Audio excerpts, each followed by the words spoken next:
Good morning, afternoon, or evening, everyone. My name is Jack Baker, and welcome to Pangolin, the Conservation Podcast. This week we are coming even closer to home. Last week we went to England, and this week we are back in Scotland to discuss Fife Zoo with one of its directors, Michael Knight. Now, I am really excited for you all to listen to this because Fife Zoo, for those of you who are not local, which I imagine quite a lot of you are not, is a zoo that has been set up in Fife just over the last couple of years. So it's kind of started from a empty plot of land and started building itself up, and it already has some incredible species, things like zebra, different species of monkey, all sorts of different things, and they are a really interesting new enterprise that is kind of trying to place itself in the conservation landscape in Scotland quite successfully so far, I think. So yes, we have Michael here to discuss that project, what it's like to set up a zoo, where we have an interesting discussion about where we kind of believe zoos sit in the modern conservation landscape, and so I hope you really enjoy that. I'll keep it brief today. There's not much more to say. There's not much technical language. It's in this week's episode, so do not worry. But quickly, before we get on to the interview, there is one thing I do want to mention, and that is, of course, we are on social media at Pangolin Podcast on Instagram and Twitter and Facebook and all sorts of places. And the reason I'm kind of highlighting that in this episode is that we talk a lot about education and getting involved in conservation, and I think part of that is just keeping the discussion going. So please follow us on all of these platforms, because I do try and post very regularly. I do start to kind of try and post things that are of interest as well. I will not spam you with uninteresting things. I'll try and post pictures or videos or retweet organizations and things that inspire me, just to kind of help you see what I'm interested in, what I'm inspired by, but maybe we haven't talked about on the show yet. So please follow us on there, like the posts, comment on the posts, get involved, and just try and, keep the conversation going if you can. Because that is such a big part of conservation, is just not being quiet. Which I think you can probably imagine I'm not very good at being quiet. But yes, you should. I would encourage also everybody else to keep talking and keep making noise about these things that we talk about, because it does help spread awareness and educate people about conservation. So, speaking of education and the role of zoos and all these things, we can now get on to the interview. I hope you really enjoy it. Michael is very interesting, has a lot of insights and a very unique experience, so I really hope you enjoy listening to this week's interview. So yes, I will leave you here. I'll be back at the end of the show to kind of sign off, but for now, thank you very much for listening, and I hope you enjoy.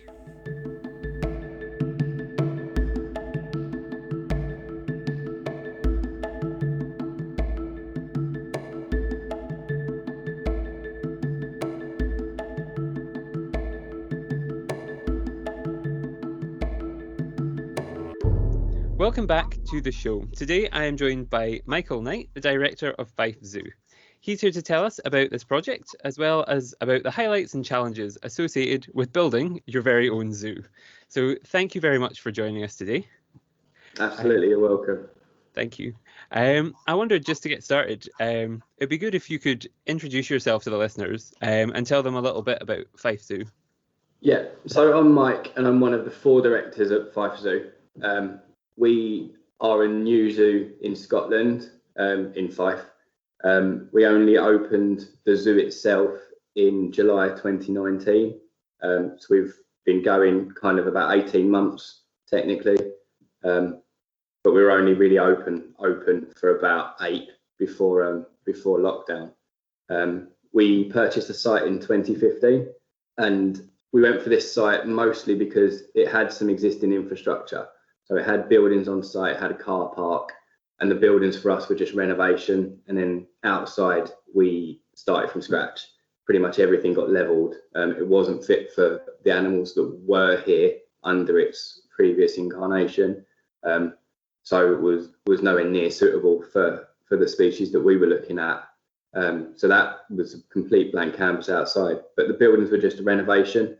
So the restaurant itself, we phased the opening. We didn't get funding straight away. So we purchased the freehold of the site outright and then opened standalone businesses, as it were, but they've ultimately become departments of the zoo to generate profit to open the next bit. So we opened a restaurant in January 2016, and then the soft play opened in December 2016, and then the zoo followed on. We started bringing animals in and building in the zoo, and then the zoo itself opened in July 2019.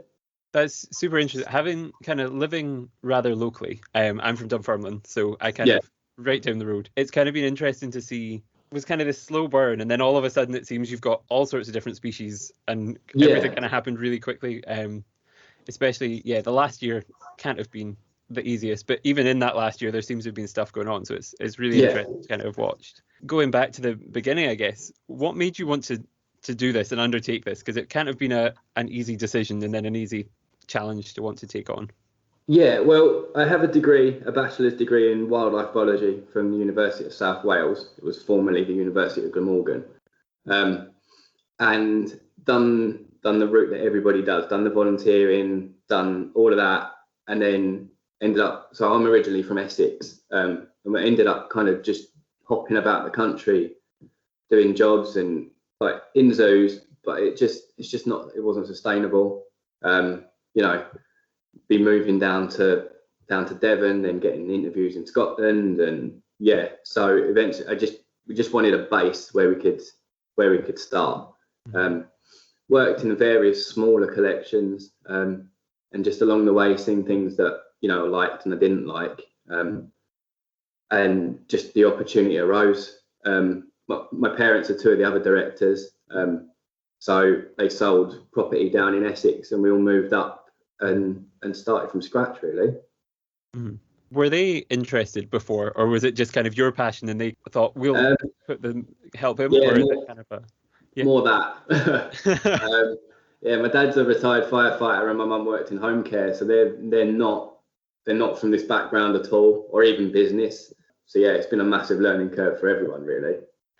Yeah, I guess it's kind of good in a way though to have people who have different interests in different things, because it means that when you I don't know about you, but for me, when I'm thinking about conservation and all of these kind of animal related things, I tend to get overexcited and kind of, we're going to do this and this and that and the next thing. So it might be good to have somebody there who's kind of like, all good ideas, but let's go back to reality a little bit. Yeah. That's good. So I guess starting off as kind of this family take on it, it must have been a really rewarding journey, not just in that respect, but in all sorts of different aspects. What have been kind of the rewarding parts of the process so far? Every time something changes, really. So every time we manage to bring a new species in is massively rewarding. Any time that we get glimmers of pregnancy or births or anything like that, just the general things that give everybody a bit of a motivation boost and just raise morale, especially with everything that's going on at the moment. But every time we hit that milestone, so the first one was getting the first department open, and then securing funding for the zoo, which we eventually did in January 2019. And then, every time we complete an enclosure, every time we move animals in, it's just a massive morale boost. Yeah, that's really good. I guess having those goals as well kind of helps to kind of keep on track and kind of keep going, and having those milestones. I guess what would be, if you had to pick a standout moment of being kind of like, you were standing there and thinking, this is exactly the right thing to do, we made the right choice and open, like, what was the one moment that kind of stands out in your head more than any of the others? Probably opening day. That day that we managed to finally open the gates. So that was the 26th of July 2019. When we started welcoming the first visitors in. The restaurant is kind of on the outside. It forms one of our boundaries, so everybody could see the zoo being built through the restaurant, but finally being able to get some doors open was probably it. Yeah. I guess, have you found that like there's quite a lot of support from the local community around about you? Because I guess it's not something you would expect in the middle of Fife, having zebras wandering around. It's not something they would be used to. Yeah, there's been loads of community support. We did a crowdfunder before we got the commercial funding. We've had loads of support through lockdown. We've had various financial offers of labour, although we've had to turn a lot of them down because of restrictions. Donations of fruit and veg and all sorts of stuff like that. We've got an Amazon wish list. People have been buying stuff off of that. predominantly enrichment related stuff for the animals. So the support has been massive, really. Mm-hmm. That's really good. I think it's something that a lot of people kind of, it's just kind of a bizarre. I think everybody in Fife, certainly everyone who I've spoken to, knows you're there, and it's still kind of, it's like this sense of like, oh, we have a zoo as well, like kind of this pride of like. Yeah, I mean, the site's been through a few different owners in the past, at various levels of competence and success, let's say. But we'll be the last ones. Mm-hmm. And certainly the best one so far. So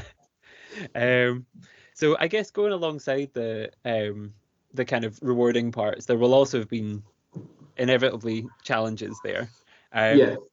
What were aside from COVID, if we Lockdown. ignore that situation for now, and if we look back before that world, what were the challenges associated with this type of thing? So probably one of our biggest challenges was dealing with the site's previous reputation. Mm-hmm. It sat vacant for a couple of years or so before we moved in. Mm-hmm.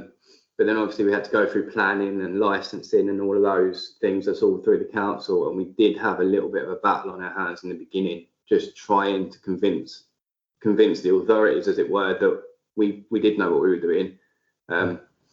That the animal housing that we were building and the enclosures are more than fit for use. They're, we use the husbandry guidelines and the best practice guidelines, and everything is over and above those, and it's as good as we can make it on our budget. And we're not spending hundreds of thousands of pounds on each exhibit, but they fit all the animal needs more than enough. They're over the space requirements and all of that. Mm-hmm. So that was probably one of the biggest ones. In terms of planning permission, it was okay, but in terms of licensing, it was a little tricky in the beginning. We're good now. We've got a pretty decent relationship with the council on that front, but that initial kind of, I don't know, not resistance as it were, but it was a little tricky. Obviously having no reputation, and I was only 25 when we moved on site. So, It makes sense that they would be a little nervous, I guess, when there was a little bit of trepidation on their part. Let's just call it that. Yes, I imagine though, kind of. I guess I was watching Inside the Zoo on the BBC. I was catching up with that over the last few days. I saw the episode where you have the zebras coming to you. And I guess kind of all those things where if you're recognised by other organisations like Edinburgh Zoo, the RZSS, it helps with we're doing like things properly. We're kind of making sure this is all like done in the best possible way. I guess that must have helped as well. Yeah, well, for us, that's exactly what it is. I mean, legally, we need a zoo license to operate, so that's without question. But then there's other voluntary memberships like IAZA, the European Association of Zoos and Aquariums, and BIAZA, so the British equivalent, that are completely voluntary, and we have to pay to become members.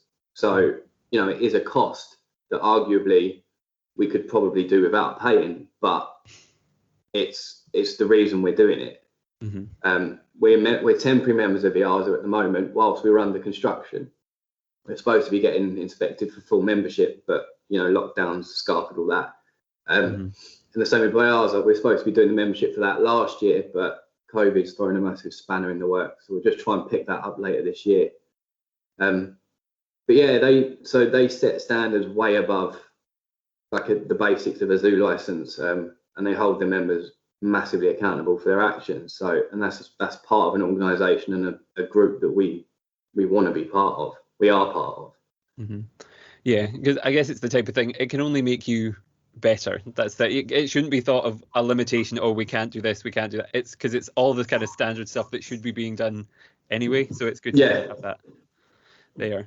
I guess then moving on to now, COVID came along, and you were just saying there about the kind of slowing the process down for a lot of things. How has that affected everything? Because it's now must have been awkward when you have a cafe is where you started, which I guess could be open sometimes, can't be open other times, and then the zoo as well. Must be... It's been really tricky having the different departments that are all under different guidelines. Has been a bit difficult, but initially, just simply the lack of income was a massive concern.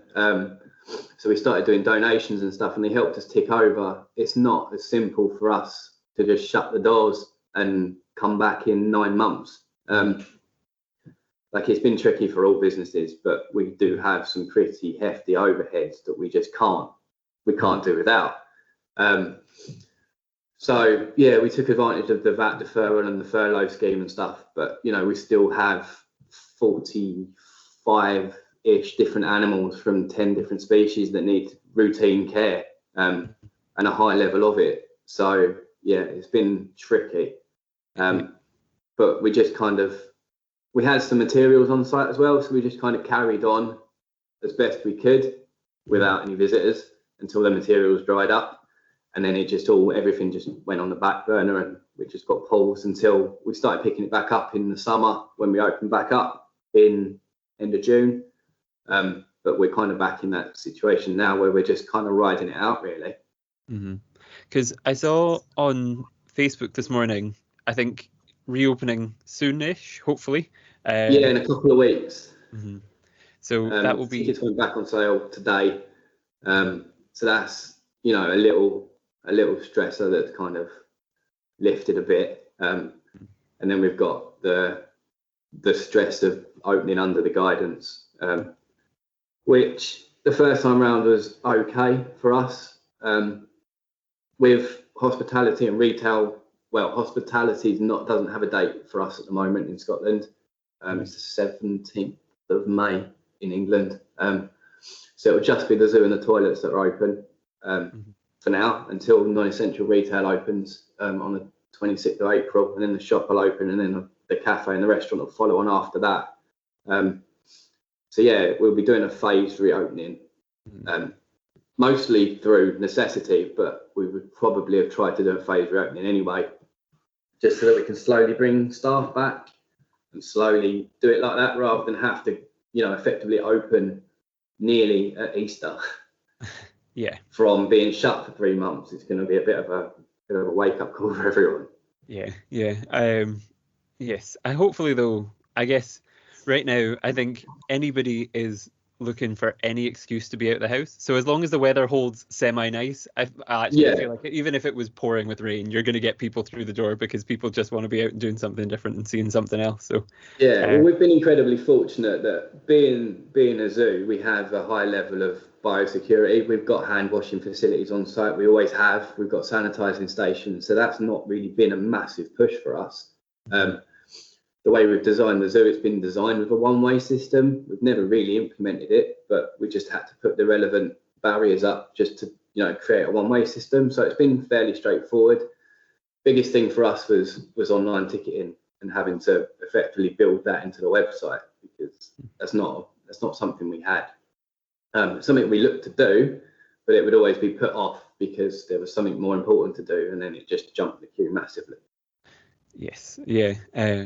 That's probably not exactly where you would have wanted your focus to be, I guess, at this time, but it was so important and has been and will be probably going forward, I guess, now, because everybody's used to going online and everything is there for them, so it'll be. Yeah, we've also been slowly adding the gift shop online as well, as but we've been doing it in house. It's all self-taught, so we're kind of learning it as we go. But we have, that's been keeping us ticking over with a little bit of income as well. But yeah, it's not been horrendously bad, but it has been a little tight along the way. Yes, yeah. I guess then kind of changing lanes so we can focus on something else. Because I think everybody is now getting to the point where they've had enough of talking about COVID and want to talk about something completely different. So I guess one of the questions I had for you is, a lot of people, I guess now, there's a current debate about, what roles should zoos play? Where should they be? What should they do? Yeah. And I wanted to ask, from somebody who's decided now to start a new organisation like that, where you thought zoos kind of sit in the kind of modern conservation space and what role they should play. Yeah. So there's the 3 pillars that we hold Fife Zoo on, which is conservation, education, and research. The entertainment factor is just a byproduct of that. We are doing our work as we would.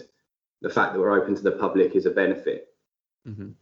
So but mostly for us at the moment is the conservation and education side.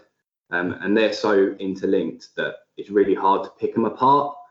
So if we break the conservation side down to in situ and ex situ, so in the field and out of the field, as it were, predominantly at the moment we are ex situ. We're part of 3 European ex situ programs. So it's more holistic than a breeding program. It's about more than just breeding. It's about education and outreach and field conservation, as well as breeding and all of that. So we're members of the Grevy zebra program, the Brazza's monkey, and the ringtail lemurs. And our entire collection plan is built on that, building, supporting the European population, as it were, as new holders for bachelor groups or breeding groups or whatever they need. We've got bachelor lemurs and bachelor group of zebras, and then we've got a breeding pair of the Brazzas. So yeah, there's definitely a role, and then obviously there's the fundraising side as well. The fundraising that then goes to the in situ projects. So we support the Grevy Zebra Trust. We support the World Land Trust as well, just as a general organisation, no specific profits, and the Woodland Trust for UK-based projects. So yeah, I would, in a perfect world, then we could possibly look at phasing these types of places out, but we don't live in a perfect world. Reintroduction programs are massively expensive and arguably, bang for your buck. Yeah. And ultimately there's not much space to put them back in. Yeah. I think that's the thing where, I don't know, I guess I was speaking to a representative of the Wilder Blean project last time about the bison reintroduction in South in England, and even in situations where these kind of things, we can start reintroducing them, they have to be so controlled and under such limitation because we as humans are kind of everywhere and we don't make it easy for things.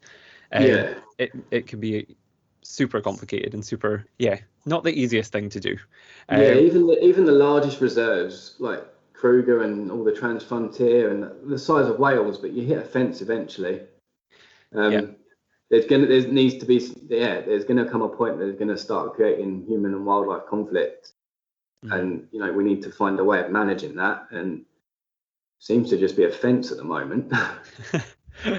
Yes, I don't know. I guess, and the other thing that you touched on as well, the education aspect, I think is really important, because I guess it's one of those things. I don't know if I would be as interested in conservation as I am now if I hadn't been able to go and see these things, been lucky enough to be able to go and see these things when I was younger and become inspired. Because I guess it's one thing to see things pop up on a TV or in a book, but to see an animal moving around alive, interacting with other things, it just kind of brings a different dimension that hopefully inspires and educates people, and hopefully makes the world a lot more eco-friendly and animal-friendly place. But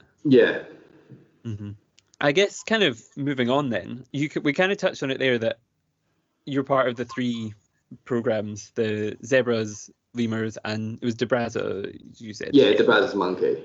Yeah, and I guess a lot of people wouldn't think, I guess zebras especially, are these types of things that they're on in every documentary. People probably can't get their head around the fact zebra could possibly be endangered because they see them on the TV and everywhere, and they can't be one of the species that are endangered, but they are. So I wanted to ask, kind of, how did you go about picking those kind of animals and kind of putting this collection together? So we have what we call an institutional collection plan, or an ICP, and on that there's 7 points as to justifying why we would choose a species, and it covers breeding programs, field conservation projects, educational opportunities, everything like that. And Grevy zebra tick a lot of those boxes for us. So we approached the breeding program actually before we even got on site, because it's can be quite a long drawn out process, or ridiculously quick. One way, there never seems to be any middle ground. It's either take them now or in a couple of years. So we approached them and started that. And then From there, we planned the exhibits, got the architecture drawings together, sent them off to the breeding program, got their input on it, got it back, built it, sent off photos of everything that we've done, got it back, and then start to look at arranging moves and stuff. But it can take quite a long time. But in terms of zebras, the Grevy zebra are the largest of the 3 species. They're from East Africa, so Kenya, predominantly Kenya. There's a small isolated population in Ethiopia, about 2,500 left in the wild-ish, but the population is now stable, so that's a good thing. But they are endangered. So yeah, they've done really well here. They're a big, for us, they're a big iconic animal. Everybody recognises a zebra, but of the 3 species, we have managed to secure ourselves the most endangered. So they've got the biggest conservation story, as it were. Yeah, I guess rather than it just being a zebra. Yeah, it's good that that's the thing. It goes along with all of the other messaging of the kind of education aspect as well as being exceptionally popular. Yeah, I mean, we have an exhibit of 4. We have 4 on site. They're all boys. They're all castrated. So they're all been part of the breeding program. They're all still part of the EEP, but they're not breeding. So for us, they almost act as ambassadors for the wild conspecific. So we can show people just, that all their stripes are unique and how they interact in a herd and all those behaviours. And we can just, it's an education thing for us.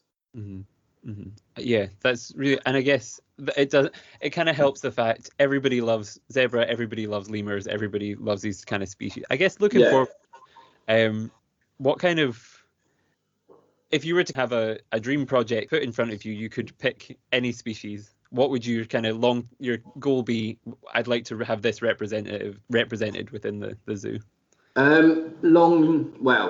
Medium term, we are looking at giant anteaters.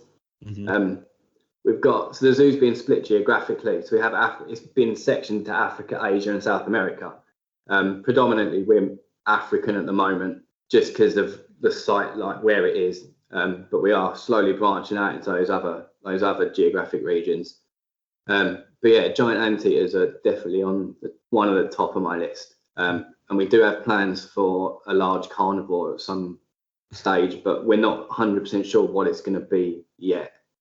It's going to depend on where it's going. We need to build everything around it first to work out space requirements and what we've got left and stuff like that. Yeah, it can't be the easiest to kind of pass all of the kind of tests to get a zebra, I guess. Well, a zebra is a big dangerous thing a big thing that could be potentially awkward, but there's a difference between a zebra and a large carnivore. It all comes down to house and exhibit design, health and safety, and staff training, and cost as well, which we're not at that stage yet, and we're not going to be for a little while, but we will get there eventually. We only have a keeping team of 1 at the moment. So yeah, as we grow, those projects are going to become a bit more realistic. But at the moment, they're not dreams, because there is a time frame on it, but they're more just goals to work towards whilst we build on the smaller stuff. Yeah, that's just for people who are listening who are maybe in the local area and intrigued by what other stuff that you have there. We kind of touched on the 3 big species, but if they're kind of what other things do you have around that they could come up? So we've got meerkats and porcupines as well. We've got sulcata tortoises. We've got coata mundi, armadillos, agoutis, and then we've got some marmosets as well. But we rescued those from a pet environment. So they're off show at the moment. You can kind of see them through the window, but they're not on show, as it were. It's taken them a little while to readjust. They've come from a pet setting, not the best pet setting ever. So we're working through that with them. They're getting a lot better. They were underweight and they had alopecia and all sorts of problems like that. They're good now, but we're still working on them getting used to people and stuff like that. Yeah, I guess another benefit of zoos is that when there are these situations of kind of people can't care for things that they think they will be able to take care of because they want a pet and they want something unusual, that they're there as a kind of a Yeah, I mean, we're more like we have to seriously consider what we can do on that front. We do have we have the collection plan that we need to stick to as closely as possible. But we do have a large marmoset and tamarin walkthrough planned with no specific species. So taking a few extra marmosets wasn't that much of a problem for us. But taking snakes and parrots and stuff is a lot more tricky. Yeah, I remember I used to work at Deep Sea World, the aquarium down Forth, and the number of phone calls you would get if you were in the office saying, "Oh, do you want my turtle? Do you want this lizard, snake?" And you just have to be, we can't. As much as I personally would love to take them home and look after them, go to somebody like the SSPCA or somebody else sometimes, because it can get. Yeah. It was probably weekly you'd get maybe 3 or 4 calls like that, and it's mad. So anybody who's listening, I guess that's something that if you make sure and do your research before you buy a pet, and then if you find that you're struggling, please look in the correct places for help with it. So yeah, we kind of touched on a whole lot of things there. I guess my final question would be, if there's somebody who's listened to this story and kind of everything you've done and is feeling either inspired to get more involved in conservation or wants to kind of do something to help you specifically, what kind of things can they do? The easiest way to help us is to visit if you can, if you're close enough, or if you're ever in the area, just even if you just drop in and grab a coffee, it all goes directly to furthering the zoo and looking after the animals that are already here. We've got other things, like we've got adoption packs and stuff on the website, but that's not just us. That's all zoos. If you can visit, and if it's local enough and you can visit, and even under the current restrictions, if it's within your travel radius and whatnot, then and they're open, just try and drop in at some point. They might even tick a lot of your homeschooling boxes if you're lucky. But in long term, once we're out of COVID and everything's back to the new normal or whatever that is, if you can volunteer, that's massive. If you're looking to just help out, then obviously everybody's gonna take some support in that front. But even if you're looking to make a career move or starting your career and in this field, that's probably it's competitive, but it's definitely possible. And yeah, just they're all transferable skills. So I've done my time as it were. I've done volunteering in a couple of different wildlife parks. I did it in a wildlife hospital as well, for UK stuff. And then started off at the bottom and skipped a few steps along the way. Yeah, I think that's the best way to do it. Do all the work and then skip the couple steps and get exactly. Yeah. No, I think that's really sound advice, because I think I think something that somebody said to me, I can never remember who said it to me, but I really always remember it sticking with me, is that at the end of the day, if you can volunteer with dogs in a dog shelter or cats in a cat shelter, all of these things, while there are difficulties associated with larger animals or more tropical species or bizarre creatures or all these things, the fundamentals are always or not always, but pretty much similar across species. So find some kind of work you can do and kind of do it, and hopefully that will lead to success for you in the future. But yes, thank you very much for your time today. Before we go, I guess, do you have if people are looking for more information about you, where would they be best to go? So our website's just fifezoo.co.uk. It's currently under a bit of an overhaul, but social media is probably the most up to date. So Facebook, Twitter and Instagram, it's all just Fife Zoo. And for us, that's the easiest way for us to get messages out as quick as possible. So that's probably the most up to date, and then followed up with a website. Perfect. Well, thank you very much for your time today. No problem.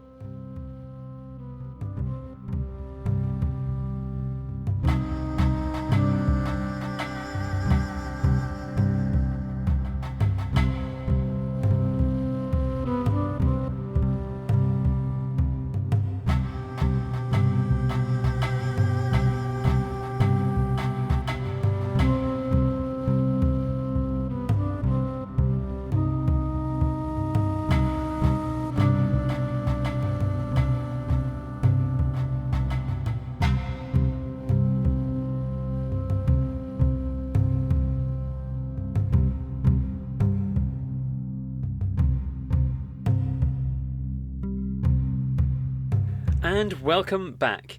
It was a great pleasure to speak with Michael about Fife Zoo, and I cannot wait to get there very soon myself, hopefully, to see all of the different things that are going on and all the different developments that they're planning to make.